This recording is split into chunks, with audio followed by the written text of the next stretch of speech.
Hey everybody, this is Chrys and Alyssa from Nerdy Geek Talk, the source for all your nerdy geeky needs, here with episode 2 of Anime Overdrive, where I really need to start rehearsing these opening lines in advance. Anyway, here with me today are my co-hosts, Alyssa, how you doing? Hello, I'm doing good. Yeah. And Good. special guest host this week, Russell. How you doing, bud? I'm doing all right. It's great. Sunday, so I'm doing great. Yeah, me too. Glad to hear it. So, this week we're gonna be talking about we're still, getting our mojo together for the show, figuring out exactly how we want to do it. So we're gonna talk about an anime this week that we've all watched called One Punch Man. Woo! One Punch! Yeah. The good stuff. Yeah, so we don't really know how we're gonna do this episode exactly, so I guess we'll just, how should we start this, Alyssa? Why don't we start with just a quick and dirty overview of the show for people who are tuning in and maybe either A, need a refresher, or B, have not seen One Punch Man. That's a good idea. Alright. So what the show is about. It's a dude who is so strong, anything he punches dies in one hit. Yep. That's pretty much the hook of the show, I think. Yes. Oh, and his struggle to find someone who actually won't die in one hit. Yep. Yeah. But it's I know that sounds kind of lame, boring, but trust me, it's not. Oh my god, it's amazing. Yeah. Oh, it's not at all. Yeah.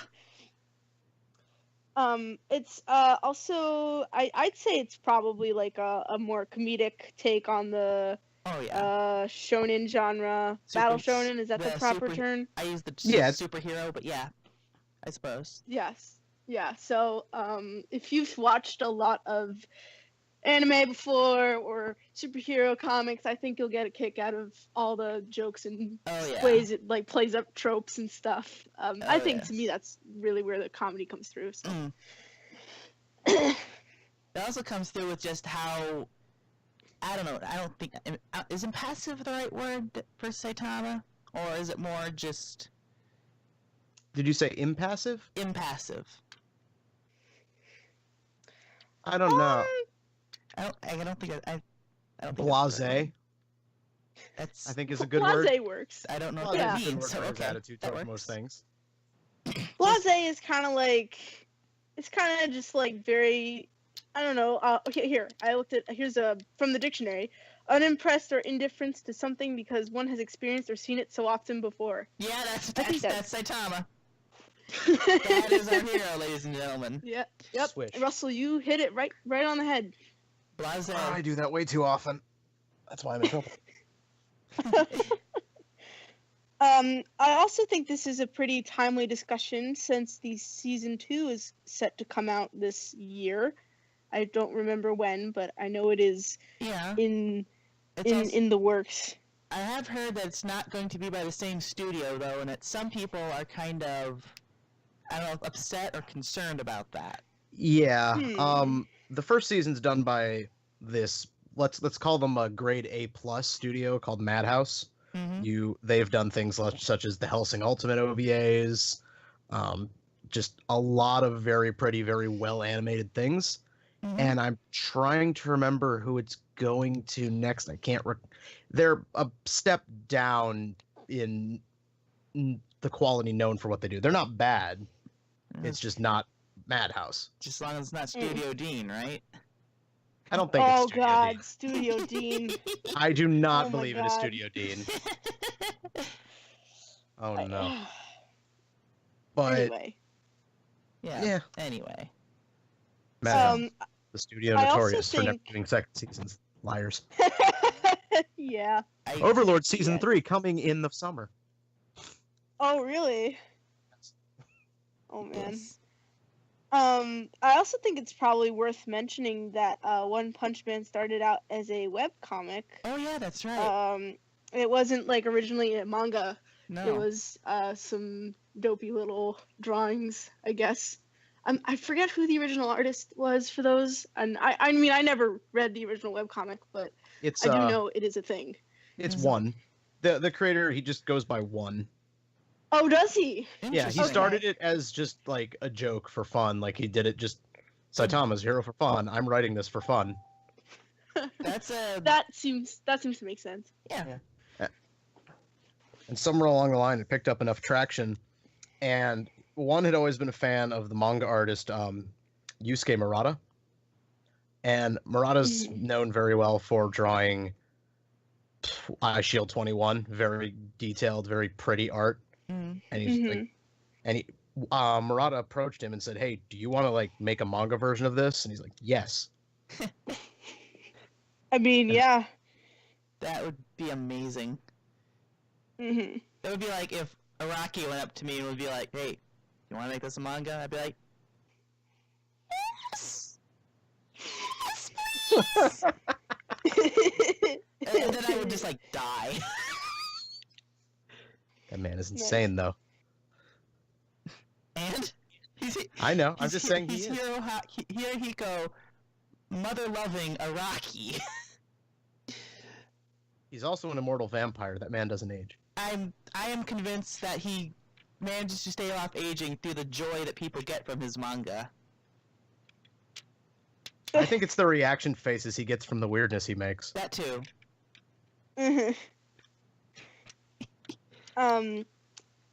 But anyway, so I guess we could probably launch into maybe talking about like the first couple episodes is what we agreed on. Yeah, so sort of just maybe like we'll start with episode 1 and go from there, I guess. Episode 1 is very much an introduction to Saitama as a character. In the very first scene, you see him fighting what is basically Naked Blue Piccolo. I believe he was called Vaccine Man. Yes, he was. Oh my gosh! As soon as I saw him, I was like, "Cause okay, I'll be straight. I hadn't seen this anime until recently, so it's still fresh in my mind. But like when I first saw him, I was like, oh, so it's this kind of anime already. We're not even ashamed of what we're ripping off here." Oh, there's a character later on that is like even more Dragon Ball Z. Like I as soon as I saw him, I was like, they definitely want us to make those connections. So. Yeah, that was hilarious. That was a great way to like set the mood and be like, "Yep, this is what we're doing."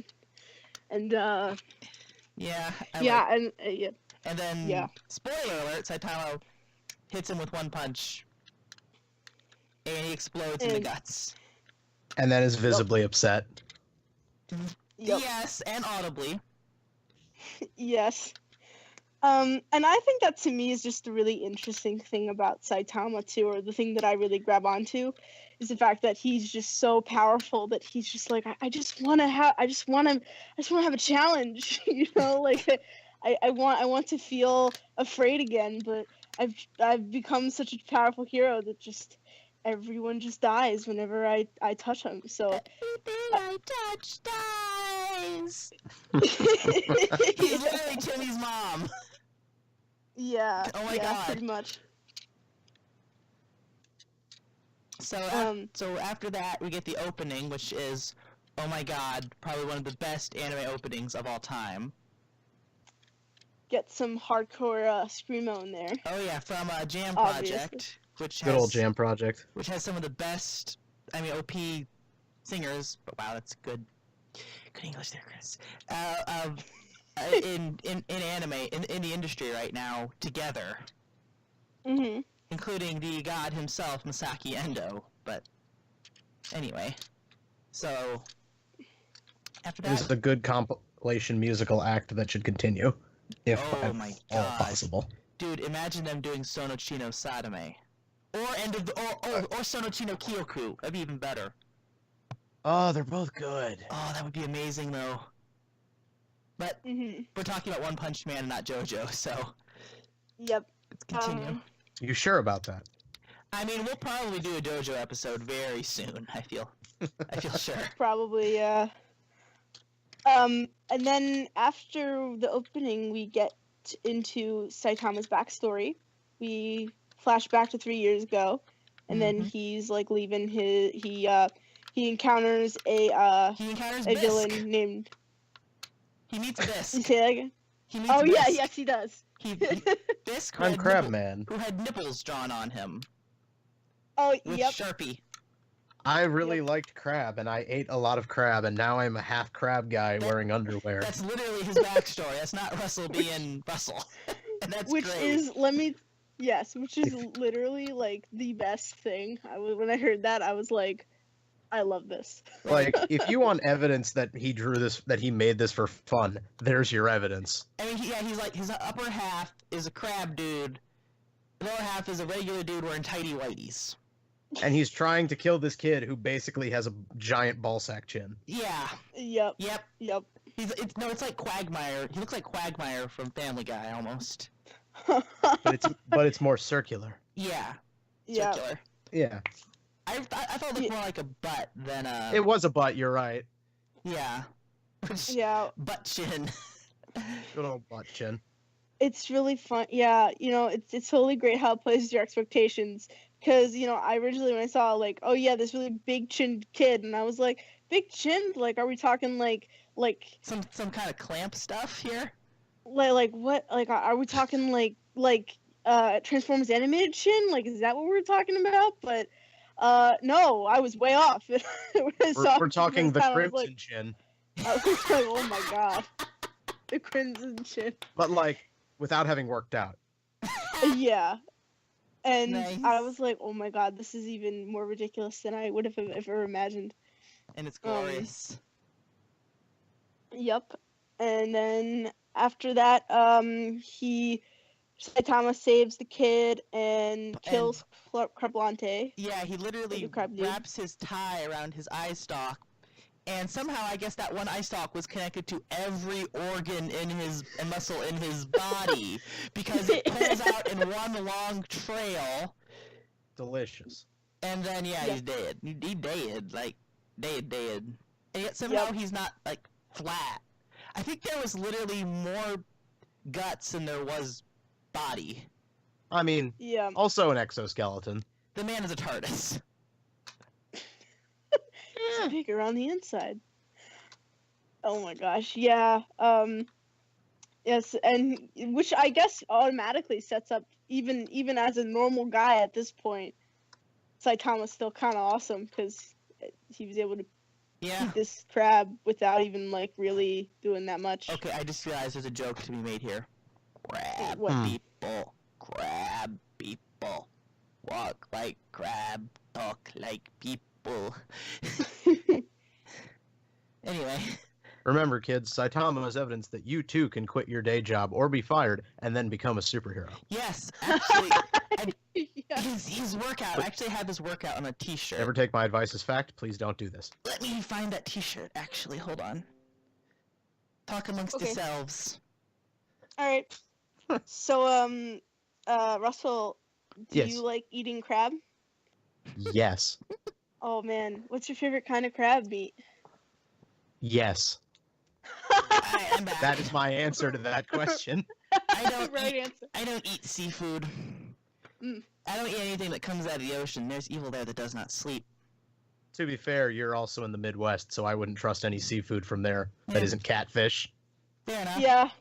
Yeah. Found the shirt, by the way. Oh, yay. Yeah. Cool. Nice. So then, after that moment, we flash back to 3 years later, and then we see that Saitama has become the most powerful man in the known world. He worked out so hard, he became so strong, his hair fell out. Yep. And even though and somehow he just decides to, like, keep wearing his superhero outfit the whole time, which just... Yeah. There he is, just in the supermarket, dude, who just, just buying some groceries. He just is like Ronald McDonald, but like he's like a fabulous Ronald McDonald if you think about it. That's not a comparison I would have thought to make, but I have a yellow jumpsuit, I have a tablecloth, and I guess I found these rubber gloves for doing dishes. Here I go. Oh my god, that jumpsuit. What if those are just his PJs? Just a onesie. Oh my goodness. I've seen his PJs. They're blue and slightly darker blue striped. Okay, fair enough. What if these were his old PJs then, before he got those? Because obviously, Maybe. if he turns his PJs into his superhero suit, his super suit, he needs new PJs. Yep. True. Slight tangent. I kind of want to see that same outfit, but with like the that like hatch on the back for the I forget what that's called exactly. Oh, is it like the butt flap? Yes, the butt flap. That would be hilarious.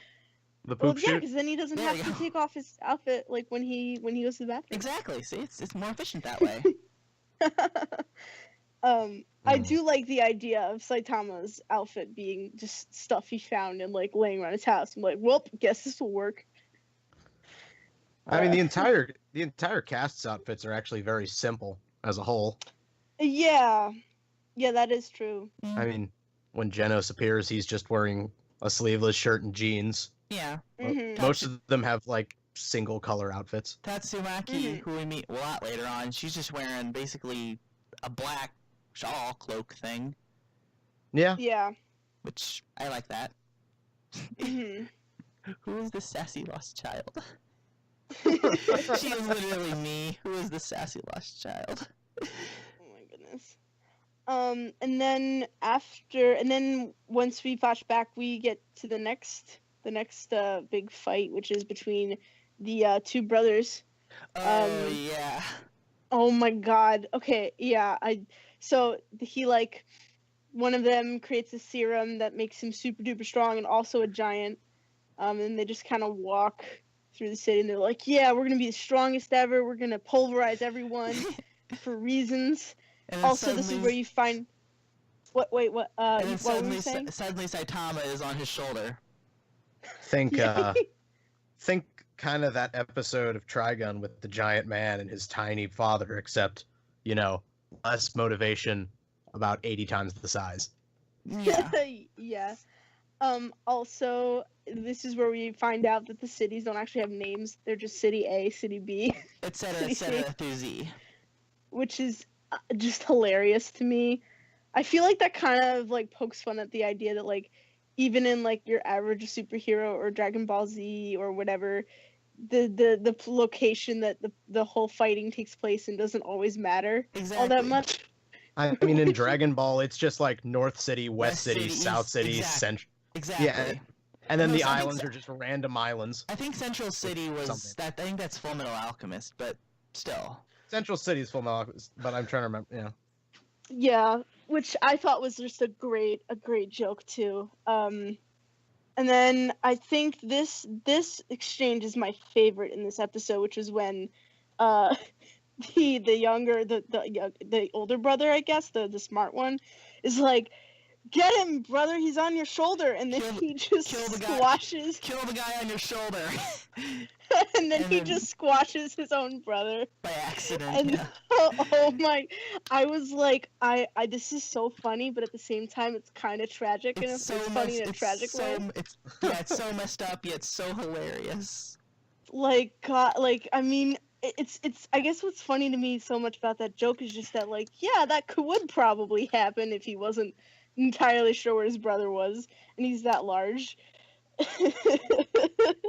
Yeah, it's pretty messed. It's having things too close up. You just can't focus on them properly. Yeah. Yeah. I know so much about that. Oh my god. And yeah, and I also have to shout outs to all of the clever sensor barring for the guy's jump. Oh, the clouds. Yeah. Good clouds.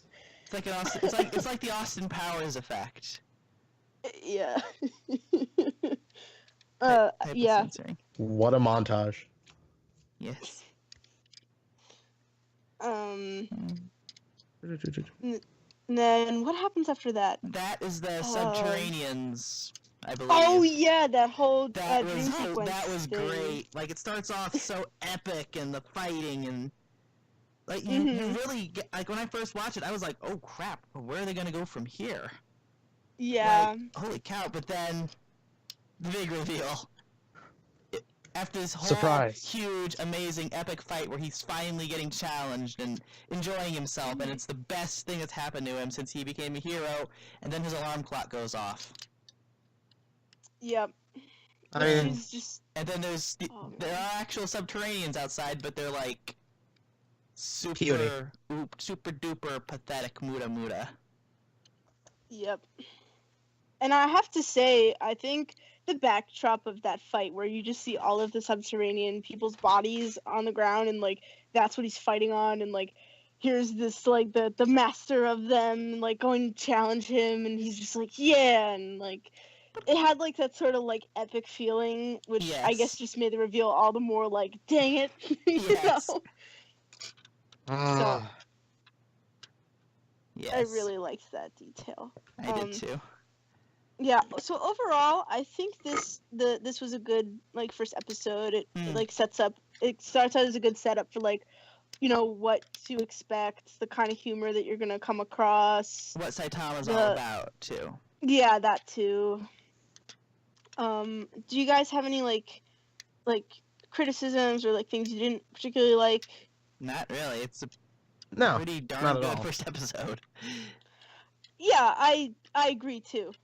I just wanted to double check, make sure that it's hard for me to criticize One Punch Man in a lot of ways because One Punch Man is an example of taking an overpowered character and actually making it enjoyable. Yeah. Oh yeah, that is definitely true. Turning them loose on a world where they just easy mode everything and everyone's like, "Oh, do you want to be king?" And I'm like, "No, f that. That's boring." Whoa, Russell. All right, sorry. We don't really curse on this one, so timestamp. Sorry, 22 minutes. It's okay. Let me just. You can bleep me. Yeah, well, I'll put a thing here. Continue. Sorry. But basically, it's good. It's used well. Yeah, it definitely, because I remember, I definitely agree with you because I know, I mean, so I'm not like the biggest One Piece person, and I'll be honest, I only know like the bare bones of the plot, and I've only read like a handful of the manga, completely out of order, by the way, for reasons that I won't go into right now, but basically I remember reading, you know, the one part of One Piece where Luffy goes into Impel Down, and then there's that one scene where like one of the devil fruit guys who has acid powers just covers him in acid, and he somehow survives that. And I'm just going here. I'm like, what would kill this man? Like, I mean, acid doesn't do anything. I mean, that almost killed this man. Yeah, no, they do like show that he does almost die, but I don't know. It was just like, to me, I was like, what? Like, he doesn't. That man has almost died from poison, I think, either 2 or 3 times. Oh, okay. I mean, maybe I'm being a little unfair then. Like I said, I haven't read everything, and my concept of One Piece is pretty scattered. What you're describing is just plot armor. Yeah. Armor. That's fair. Plot armor. I don't know. It's not like he doesn't get the heck beat out of him. It's just that, you know, he just doesn't die because he's your main character. Yeah, and I guess like I totally, I mean, I understand plot armor and I understand why he doesn't die. It's just like, I guess, I don't know, I guess it's just with a long running series like that, you can only put your main character in so much peril before it kind of becomes unbelievable, at least in my eyes. Like, I think I've read and I've, you know, like watched anime before where the stakes were high, and like I believed that even though the main character probably wouldn't die, at least I thought they could die. But I don't know. But I guess for me, I think what's great about One Punch Man is that even though they established that Saitama is just a super uber-powered guy, I don't know. It's still like, I'm not bothered by it. I feel like in any other scenario I might have been, you know. It's because it's played for humor. Yeah. Rather than for seriousness. Mm-hmm. Plus, it gives you a chance to dive into the characters as characters instead of just as punch factories. Yes. Yeah, that too. Okay, cool. So, do we want to move on to the next episode? Episode 2, yeah, that's where we more get into the plot, I suppose. Yes, and we learn more about kind of what's going to happen. So, Russell, do you want to start off on like what happens? Oh, yeah. Let me see. It's been a little bit since I've actually watched One Punch. I believe it starts out with the mosquito part, does it not? That's the whole episode, yeah. It is the whole episode, yeah. So there's a huge... Saitama's just having one of those days. It's a cloudy day. There's a huge influx of mosquitoes moving around the country, just eating animals whole.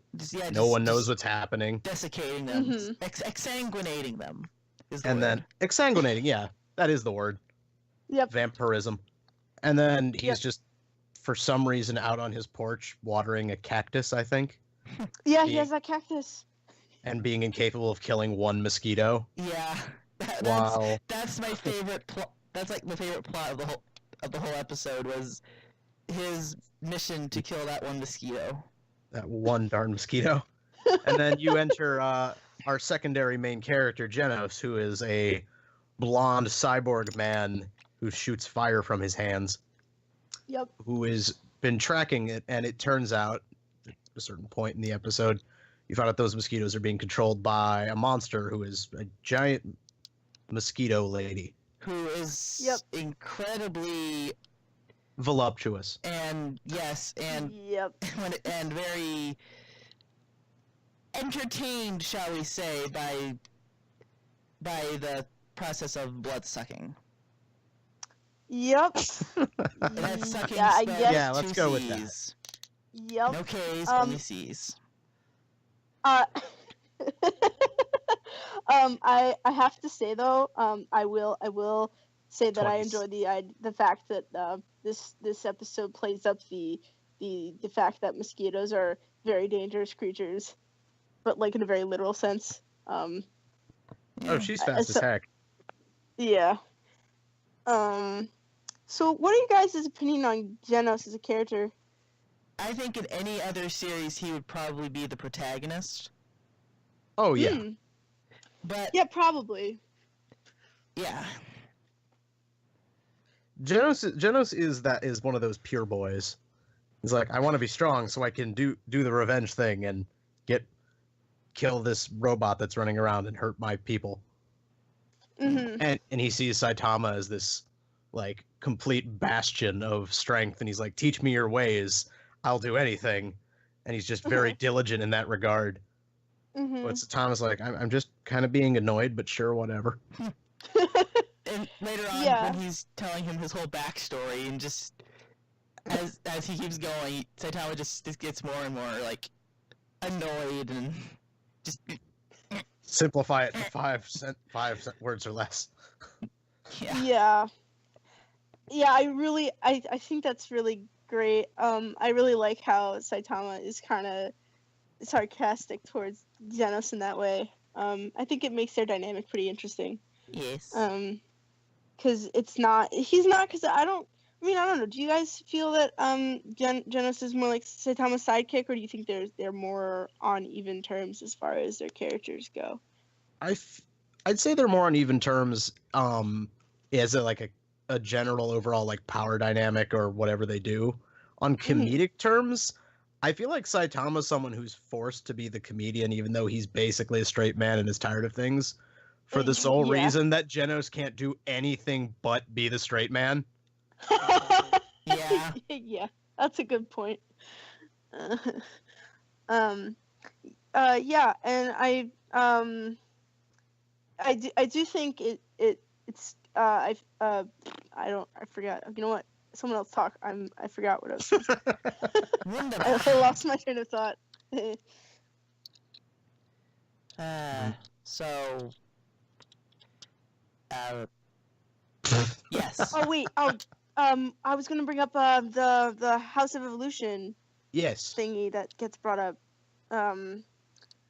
That is interesting. I guess because now we know that scientific experiments are a thing, and I guess it does make sense that Saitama would be on their radar, because he's such an outlier. A very interesting human. Yes.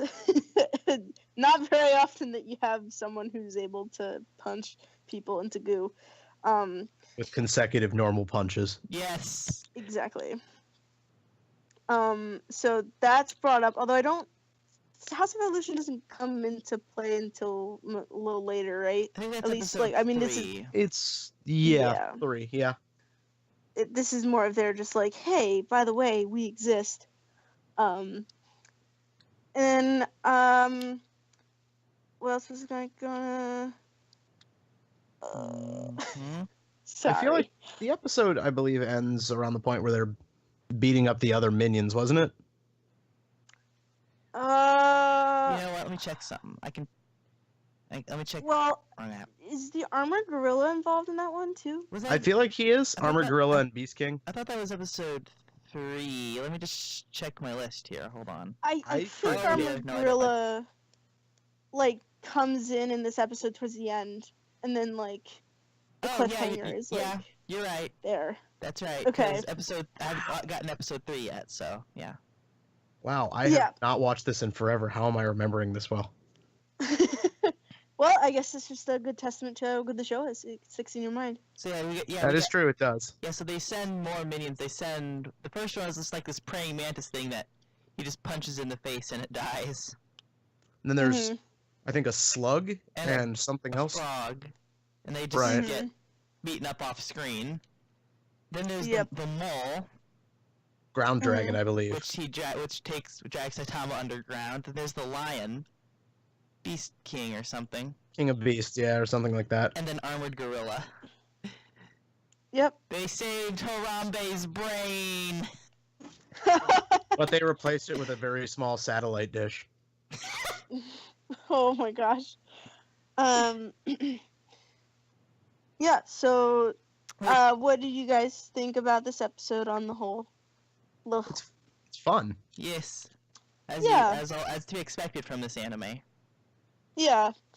I also think it's pretty great how diverse the enemy designs are too. Mm. I mean, well, there are very simple enemy designs. Like they're not too like complex. They're not like too I mean, like, I guess in comparison to like other like notable villains from other franchises, I guess I would say that these guys are very, like Mosquito Girl's a mosquito, King of Beasts is a lion kind of thing. I mean, they're There's nothing kind of generic-y shonen monster of the week monsters a lot of the time. Yes. Which- Yeah. Is kind of the point. Yeah. Mhm. Yeah. No, I mean, yeah, I agree. But they're great like that. Yes. Mhm. I also wanted to ask what you guys think about the voice actors for this series too. Just, I don't have that much familiarity with them, I don't. but I didn't either. know. Okay. I just Are we talking the Japanese voice actors, or are we talking the English cast? Japanese. Uh, 'Cause- yeah. Whichever one. If you watch the dub, then we can comment on that too. I watched the sub, I did so too. I don't know. I don't know what. I've watched a little of the dub, just not enough of it. Okay. The Japanese voice actors are very good. I can't remember who plays Saitama, but he has a very good sense of going between just being mildly irked to not caring to being very upset that he can't make a sale at the grocery store. Yeah. Yes. Yeah. I definitely agree. I actually have the page up here. It's Makoto Furukawa is the voice actor. Okay. It looks like most of his notable roles are from 2012 on, which means that I don't know. It's just some of his other roles are Smoking Thunder from Log Horizon. He's Yutaro Kindashi from Hyaku. What are some other he was in High School DxD. Oh. Is he Issei? Or He is is he the- Theodora Astaroth from High School D&D, born DxD. God, I don't remember who this character is. Oh well. Okay, it might have been a bit character. I don't actually know. He was in One Piece. Looks like he was Who a hasn't side been? character there.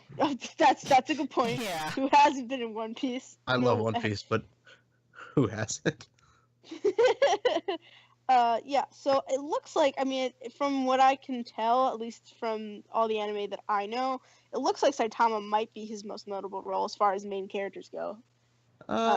I think you're right. I'm looking at it right now. Because, I mean, like I said, like most of these animes I have not watched, so I couldn't tell you if there are any ones that he has that have comparable status, I guess. Right. None that have comparable status. He was in Fate Apocrypha, but beyond that, Who is he? Achilles. Oh, well, I watched the dub, so I guess I wouldn't know that anyway. Oh yeah, same. And we didn't take a break or a pause there at all, no. So anyway, No. continuing from where we were. I was gonna Genos is voice actor, because we're just talking mostly Saitama and Genos, I would argue. Yeah. Yeah. Is Kaito Ishikawa, and he's most known for, these days for playing Ida in My Hero Academia. So I'm understanding him as being typecast as a very diligent character. Okay. Interesting. Yeah. Like I said, I don't really know too many of those voice actors, but I think they do a good job for what parts is. And I guess so while we were not having a break at all, I looked into the English voice cast because I was curious, even though I haven't seen it. And it turns out Saitama is voiced by Max Middleman, who I at first was like, I don't know who that is, but then turns out he is the voice of Plague from Miraculous Ladybug, which is a show I watch occasionally. So I have no idea. This is so weird to me because that character's voice is very like gravelly and squeaky, which is not at all how I picture Saitama would be in English. So I'd be interested in hearing that voice just because, wow, that'd be such a change. And then the voice of Genos is Zach Aguilar. I don't know what he's done. His name doesn't shout out at me immediately. Let's see. He has a little bit of a limited range of roles. Nothing incredibly notable outside. He was the English voice for Sieg in Fate Apocrypha. Yeah, it looks like he's a younger voice actor too, so that might also be why he doesn't have like the extensive like repertoire. He is 20 apparently. Oh my god, you're the same age as me? Yes. I really need to step up my game. I need to get that. Man, Chris, I can't believe you don't have 5 million voice acting roles yet. I know, right? I can do so many voices. It's incredible. Definitely. Actually. Well, yeah. A voice actress. That's anyway. Cool. Well, yeah, voice actors. So I guess that's all we'll say about the voice cast. Yeah. So from there, I guess, what do we talk about now? Are we gonna talk about any of the other episodes, or do we want to like just wait until another time? I think we should just maybe briefly mention stuff from the overall series in its entirety that we enjoy, and reasons why people should watch it if they haven't already. Okay. So. Well, I don't know. Who wants to start? Russell, you start. Oh God, never put me on the spot. I'm bad at this. I just did. Dang it. Let's see. Obviously, I enjoyed the general humor of it. Due to it being animated by Madhouse, the action when it occurs is always enjoyable. It feels lively and hits very hard. Oh, that's for sure. I like the general absurdity of the, what is it? I think the the S-class heroes, because you have like people like Tatsumaki who can just lift up entire mountains if she wanted, and then you have a pompadour guy with a metal bat, and then a dude dressed in a dog suit. Yeah. Like, basically, he's a furry. Essentially, he basically looks like Saitama, except he's in a dog suit. Yeah. Yeah. We really don't know what his powers are either. The complete arbitrary, ridiculous nature of the top guys Yeah. makes me chuckle a lot. Mm.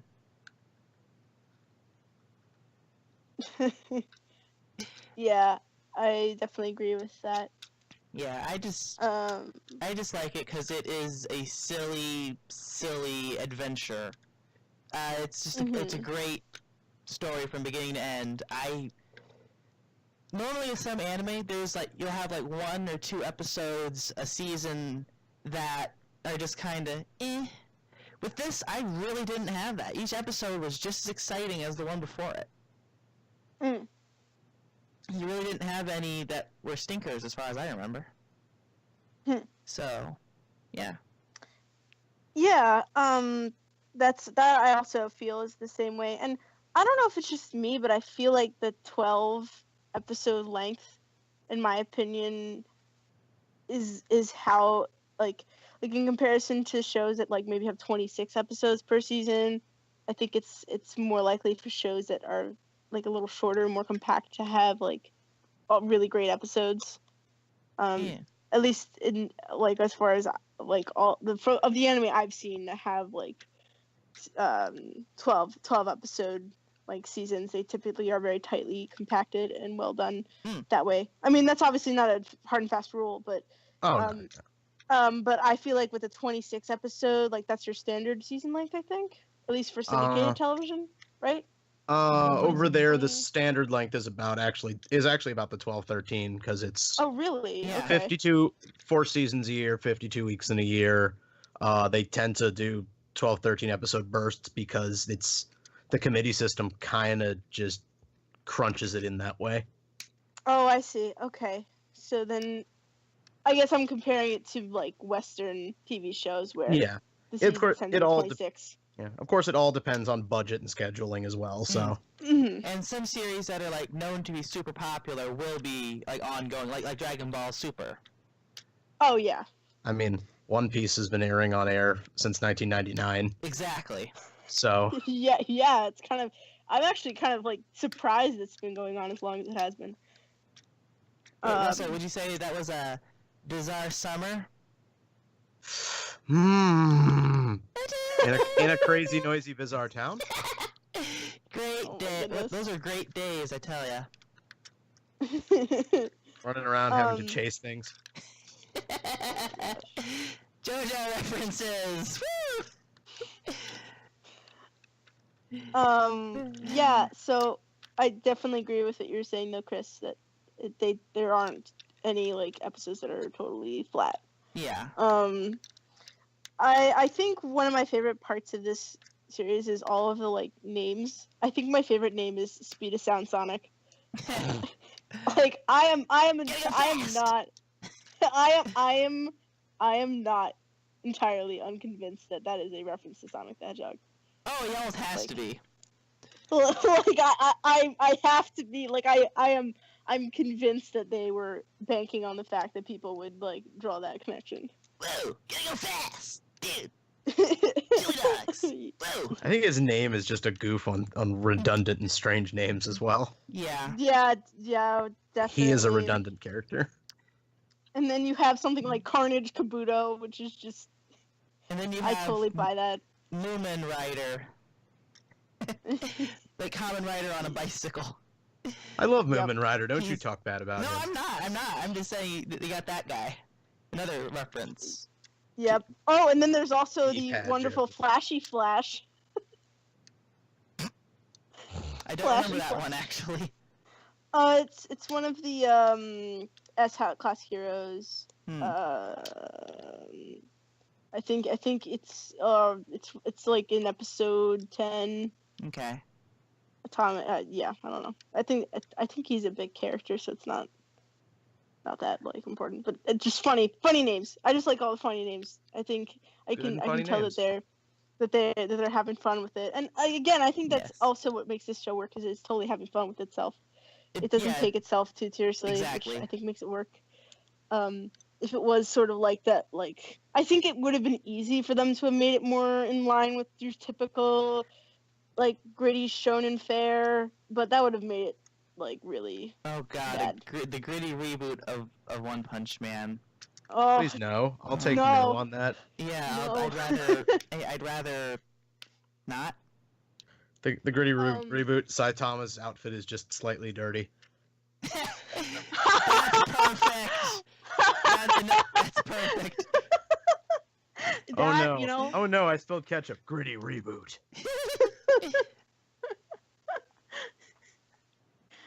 that I would watch. His apartment, the lighting. He got to pay the lighting bill, and so it's all dark now. Like, I feel like a good way to summarize a large portion of that series is there's a panel from it where I can't remember which hero it is. He's like the big S-Class hero. He's got like scar on his face or whatever, and he's being called on the phone. He's like, a job to guard this guy? No, thank you. I'm busy. And he's just sitting there wearing an Idol shirt and playing video games in his like one-room apartment. That just summarizes how everything is ridiculous, and you can't take anything seriously for too long. Otherwise, you'll just stress yourself out. Yeah. Have fun is the name of the game. Yeah, it really is. I'm reminded of the opening of Mystery Science Theater 3000. It's just a show. Yeah. You should really just relax. Yeah, I definitely. I think this I takes that definitely to feel like heart. it that way. Yeah, and I mean, I feel like I also feel like at the same time the show still grounds itself in some kind of like It has its own rules. consistencies. Yes. Yeah, like it's not so absurd that like you can't follow it, Yes. but it's also not like. It's not like the Silver Age of Superman, Silver Age Superman, where he would just get a new power every week, And then one week he was just fat randomly. Yeah. Or, Mhm. yeah. Exactly. Yeah. So and I will say if so the only thing that I'll say negative wise, at least from my perspective, and this is just me personally and not like a criticism of the show, is that I don't know, this show's gore is a little on the extreme side, at least for my taste. I'm sure for most people it's like, what are you talking about? Like, really? And I'm like, I don't know. I'm not the biggest person that's into gore, and even though most of the gore is like not like humans getting hurt, I don't know. I would say it's silly to the point that I almost can't take it seriously. It's Tarantino-esque gore. Yeah, I mean, like it's not like it's gratuitous, but it's like a man exploding and red liquid flying everywhere. It's like that, but with monsters. Exactly. Yeah, I mean, it's not too bad. Like it's not to the extent of something I don't even know what would be more extreme than this. It's not the kind of realistic gore that would like make your stomach turn too much. But at the same time, I guess it's just more gore than I'm used to, or like at least if I'm choosing like my gore level, like at what point am I like a little more comfortable with it? It would probably be a little less. It's with goofy gore, like Michael Bay is with explosions. Yeah, and like I said, this is not a criticism on the show itself. Like I think it's the gore is done purposely. I don't think it's gratuitous. Exactly. And like, oh man, let's just watch some bodies explode. I think the ridiculousness of the gore kind of matches the ridiculousness of the show, and the tone it's going for. Just for me personally, I don't know. I'm not the biggest into gore, so even in this context, some of the scenes kind of were like, ugh, to me. But like I said, that's like a personal thing. It's not like a whack on the show itself.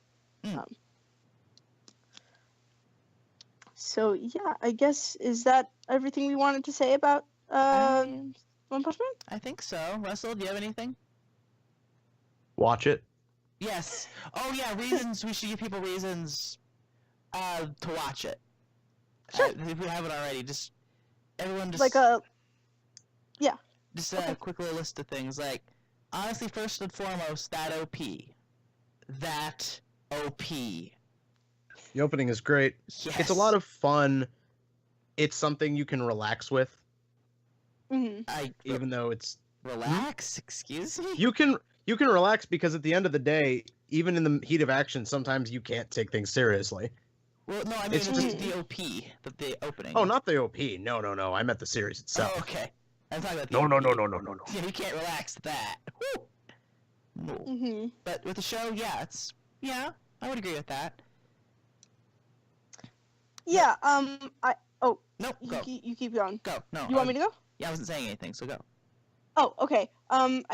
For me, I would definitely recommend this anime if you're tired of gritty reboots and people taking themselves too seriously and like all the continuity stuff that like like, and you're like, can I have fun with something? This is definitely the anime for you.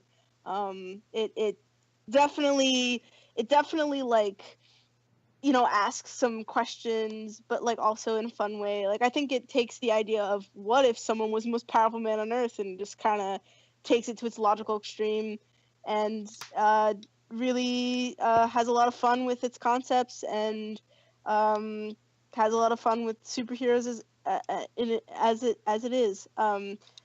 And yeah, I guess the only time I wouldn't recommend it to someone, if I'm trying to think if there's anything if someone wouldn't want to watch it, would be if either A, like superheroes or shonen is not your thing, which is totally fine, and I guess you probably wouldn't enjoy this as much. Yeah. And I guess if you like don't watch a lot of it, you probably won't get the humor as much. But I think like most people have, even if you haven't watched other shonen anime, you've probably at least watched a superhero related thing, in which case you would probably get some of the jokes anyway. And even if you haven't, some of them are just so good that you would still probably get the joke and laugh, because a dude who is so strong that nothing challenges him and he just wants a fight he can enjoy and never getting it, that's hilarious. Yeah. I definitely don't think the humor is completely constrained to the genre. My point is just that, like, I guess if someone wasn't like into it, you'll get more out of the humor if you're familiar with shonen. Yes, that was what I was trying to get. Thank you, Chris. And then again, if you're someone like me who is like maybe a little bit more squeamish about gore than like the average person is, maybe I would say that this one might be on the edge, but that's more of a personal thing. I'd say watch the first episode, and if you find yourself kind of feeling a little grossed out, then maybe it's not the one for you, but Yeah, I'd say that's good. Yeah, I agree with that. Okay, cool. And Chris, I guess you last person. I just gotta say it's just an enjoyable ride, and it's let's see, I gotta do the math. It's like what, about 4 hours. So I mean, you can watch it, and it's certainly worth watching in an afternoon. Let me tell you. 6, I think. No, it's 20 minute Wait, episodes. 20 minutes. 20, 46. Oh no, you're right. Yeah, so about 4 hours. So I mean, there are certainly a lot worse ways to spend an afternoon. Oh very yeah. much so. It's it's really good. Just cool. I don't know what else I can say that you guys already haven't. One Punch Man. It beats spending an afternoon beating your friend with a ukulele. I can attest to this personally. I just pulled that out of thin air, but okay. I can't tell you why those records are sealed. Oh, I see. Okay. Well, I guess that concludes this episode. Yes. So we'll give out our social medias now. Oh. Yep. You can, of course, as always, you can find this podcast on just about any podcasting site. Just look up Nerdy Geek Talk, and you can find all sorts of, you can find this show and others that I'm on or we're on or whatever. You can also find us on YouTube on the Nerdy Geek Talk channel. Hold on a sec, gotta get a drink. Stand by for drinking. Yeah, and aside from that, make sure you follow Nerdy Geek Talk on Twitter. That's at Nerdy Geek Talk. And you can find me on Twitter. I have 2 Twitter accounts. My main, at shingeki.ass, is 18 and plus only. That's where I am the most when I'm not at work, and sometimes when I am. I'll usually respond on there pretty quickly. Again, unless I'm at work. You can tell me any I can answer questions you might have or recommend a series maybe. As for my alt, my non-18 plus alt that anyone can follow, that is Soza Productions. I'm not on there as much, but I will see it if you tweet something at me, so definitely feel free to follow me there. And yeah, and then of course I have my YouTube account, Sonozawa Productions. I haven't uploaded much lately. I've got some stuff in the works. Don't worry about that. Aside from that, I believe that is all. So, Alyssa, you're up. Sure. So, as far as just following me personally, I have a Twitter account at the Rational Dove. I'm starting to tweet there a little more frequently. I just went to ToyCon, so I have a couple more tweets about like stuff I got there and the adventures that I had. And I tweet about like random stuff, so you know. If you want to hear more of my voice, podcast wise, I also make appearances on Soundjack 426's YouTube channel, and Soundjack is another one of the Nerdy Geek Talk people. I'm on his podcast, Soundjack Rambles, and we're actually going to be I'm going to be recording today another podcast about the Incredibles. That'll be posted sometime this week, I want to say, hopefully. So if that interests you, head on over there. And sometimes I make guest appearances on other podcasts on Nerdy Geek Talk. So, yeah, that's it for me. All right. So, Russell? Oh. I also have a Twitter. I'm seeing a pattern.